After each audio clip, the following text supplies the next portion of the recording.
अगर आपके भी कड़ी पत्ते की ग्रोथ रुक सी गई है तो आप अपनी किचन में रखी कुछ चीज़ों का इस्तेमाल करते हैं तो आपके कड़ी पत्ते की ग्रोथ दुगनी तेजी से होगी। कड़ी पत्ते की ग्रोथ के लिए सबसे बेस्ट टाइम होता है जून के एंड से लेके पूरी बरसात तक। इस दौरान आप कड़ी पत्ते के प्लांट को अच्छी फर्टिलाइजर देते हैं, अच्छी तरह से केयर करते हैं तो आपका प्लांट बरगद की तरह घना हो जाता है। तो उसके लिए हमें कौन कौन सी फर्टिलाइज़र का इस्तेमाल करना है, आज की हमारी वीडियो इसी के बारे में होने वाली है। नमस्कार दोस्तों, वंदना गार्डन में आप सबका स्वागत है। अगर आपके गार्डन में कड़ी पत्ता यानी कि मीठे नीम का प्लांट नहीं है तो ये बिल्कुल सही वक्त है। अगर आप उसे नर्सरी से लेके आना चाहते हैं तो नर्सरी से लेके आ सकते हैं, और अगर आपको कड़ी पत्ते की कहीं से कोई कटिंग मिल जाती है तो कटिंग से ग्रो करने के लिए भी बरसात का मौसम सबसे बेस्ट होता है।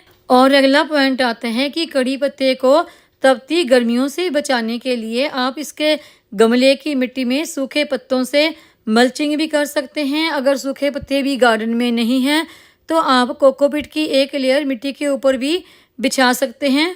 लेकिन जैसे ही बरसात शुरू हो जाए तो उस मल्चिंग को आप हटा दें, क्योंकि ज़्यादा बारिश होने की वजह से कई दफ़ा उस मल्चिंग में फंगस भी लग सकती है।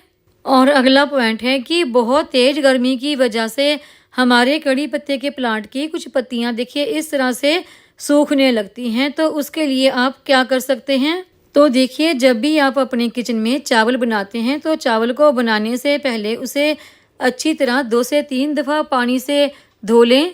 और धोने के बाद ये जो वाइट कलर का हमें पानी मिल जाता है इसे फेंकिए मत, इसे आप किसी बर्तन में स्टोर करके रख लें और इसमें आप बराबर मात्रा में और पानी मिक्स कर लें। इसे आप गमले की मिट्टी में मिक्स भी कर सकते हैं और पौधों के ऊपर इसका स्प्रे भी कर सकते हैं। इससे एक तो देखिए गमले की मिट्टी में मॉइस्चर बना रहेगा और दूसरा पौधों के ऊपर अगर आप स्प्रे करते हैं तो पौधों में ठंडक मिलेगी, जिससे हमारे पौधों की जो पत्तियां हैं वो सूखेंगी नहीं और पौधों की ग्रोथ भी अच्छी हो जाएगी। इस रस वाटर को आप 3-4 दिन के बाद दोबारा रिपीट भी कर सकते हैं। इसके पौधों के ऊपर कोई भी नुकसान नहीं होते। जब भी आप चावल बनाते हैं तो इसके पानी को किसी ना किसी प्लांट में ज़रूर डाल दिया करें फेंकने की बजाय। और अगला पॉइंट आता है कि जब भी आपने कड़ी पत्ते के पौधे की कुछ पत्तियां इस्तेमाल करने के लिए लेनी है तो उसे देखिए सीधा जो ब्रांच से इस तरह से खींचकर ना निकालें, बल्कि वो ब्रांच ही आप थोड़ी सी तोड़ लें फिर पत्तियों को निकालें। अगर आप पत्तियां निकाल लेते हैं, डंडियां छोड़ देते हैं तो धीरे धीरे ये डंडियां सूखने लगती हैं और फिर हमारा प्लांट भी सूखने लगता है। ये जो आप देख रहे हैं कि मेरी इन ब्रांच के ऊपर पत्तियां नहीं हैं तो ये मैंने नहीं निकाली, ये धूप की वजह से सूख गई हैं। और अगला पॉइंट आता है कड़ी पत्ते के प्लांट को देने के लिए फर्टिलाइज़र का। तो फर्टिलाइज़र देने से पहले हम गमले की मिट्टी की अच्छी तरह से पहले गुड़ाई कर लेंगे।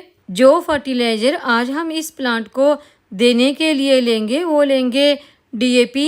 डीएपी आप जितने भी आपके गार्डन में परमानेंट प्लांट हैं उनको हर महीने 1.5 महीने के बाद 5 से 6 दाने जरूर दिया करें। ये डीएपी जितने भी हमारे परमानेंट प्लांट हैं उनकी रूट की अच्छी ग्रोथ के लिए और पौधों की ग्रोथ के लिए बहुत ही बेस्ट होते हैं। डीएपी को आप साल में कभी भी परमानेंट प्लांट पर इस्तेमाल कर सकते हैं। और जो अगली फर्टिलाइज़र हमने अपने कड़ी पत्ते के पौधे को देनी है वो है ये चाय की पत्ती। चाय की पत्ती का यहाँ पर मैंने जो हम चाय की पत्ती इस्तेमाल की हुई होती है उसका इस्तेमाल किया है।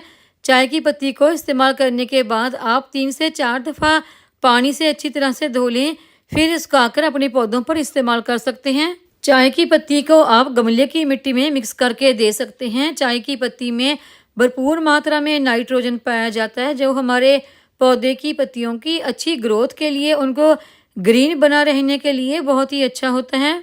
इस चाय पत्ती को आप हर 15 से 20 दिन के बाद दोबारा भी अपने पौधों पर रिपीट कर सकते हैं। और अगला पॉइंट आता है, देखिए जैसे आजकल बरसात है तो बरसात में अक्सर हमारे गमले की मिट्टी में फंगस पैदा हो जाती हैं। तो उसके लिए आप 1 चम्मच हल्दी लेके उसे आप अपने गमले की मिट्टी के ऊपर अच्छी तरह से फैला दें। ये हल्दी आपके गमले की मिट्टी में होने वाली फंगस को दूर करती है, गमले की मिट्टी की गुणवत्ता बढ़ाती है और पौधों की ग्रोथ के लिए बहुत ही अच्छी मानी जाती हैं क्योंकि हल्दी में एंटी फंगल, एंटी बैक्टीरियल और एंटी इन्फ्लामेटरी गुण पाए जाते हैं। हल्दी के इस्तेमाल से पौधों की ग्रोथ भी काफ़ी अच्छी होती है। अगर हमारे गमले की मिट्टी में कोई कीड़े मकोड़े लग गए हैं तो ये हल्दी फंगस के साथ साथ कीड़े मकोड़ों को भी गमले से दूर करती है। जब भी आप कड़ी पत्ते का प्लांट नर्सरी से लेके आ रहे हैं या कटिंग से ग्रो कर रहे हैं तो उसे थोड़ा सा बड़े गमले में ही लगाएं, क्योंकि बार बार आप उसका गमला चेंज ना करें। गमला चेंज करने से भी बार बार ये प्लांट हमारा हो जाता है। तो अभी हम इस प्लांट में वाटरिंग कर देंगे। कड़ी पत्ते के प्लांट में आप समय समय पर फर्टिलाइज़र का इस्तेमाल ज़रूर करते रहें। एक ही फर्टिलाइज़र बार बार इस्तेमाल ना करें, फर्टिलाइज़र बदल बदल कर ही इस्तेमाल करें। देखिए, जो प्लांट हमारा ज़मीन में लगा होता है तो उसको ज़्यादा फर्टिलाइज़र की ज़रूरत नहीं होती, क्योंकि वो ज़मीन से ही जितने उसके पोषक तत्वों की ज़रूरत होती है वो ले लेता है।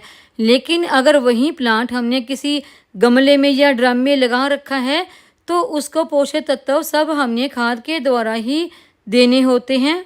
जब भी हमने अपने प्लांट पर फर्टिलाइज़र का इस्तेमाल करना है तो वो शाम के समय ही करें। कड़ी पत्ते के प्लांट को आप डायरेक्ट सनलाइट में रख सकते हैं, इससे इस प्लांट की ग्रोथ पर कोई भी फ़र्क नहीं पड़ता।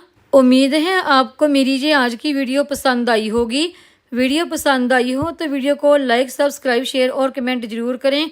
बेल आइकॉन को दबाएं ताकि मेरी आने वाली हर नई वीडियो का नोटिफिकेशन आपको मिलता रहे।